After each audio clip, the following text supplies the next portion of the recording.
Hi friends, ఈరోజు వరలక్ష్మి వ్రతం కదా. అంతా మనకున్న దాంట్లోనే సర్దుకొని చేసుకోవాలి. ఇది ఎక్కువ ఆర్భాటాలు ఏం అవసరం లేదు. కొందరు ఏం చేస్తారంటే వాళ్ళు తయారైపోయి ఏదో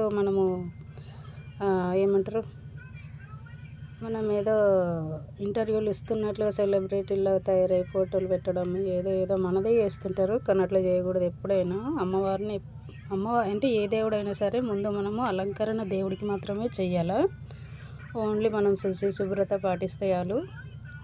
చూడండి ఎట్లా వెలిగిపోతున్నది అమ్మవారు. ఇది ఫోటో పైన కూడా కొంచెం వెలుగు వస్తుంది కదా, చూడు. అట్లా మన మీద అమ్మవారు అంటే దేవుడి కరుణ ఎప్పుడైతే ఉంటుందో మనం ఎంత తక్కువలో చేసినా కానీ కరుణిస్తాడన్నమాట. చూడండి ఉన్న దాంట్లోనే ఎంత ప్లేస్ తక్కువైనా పర్వాలేదు, మనకు టైం కూడా సరిపోకపోయినా పర్వాలేదు. చూడండి లేషను. ఓకే.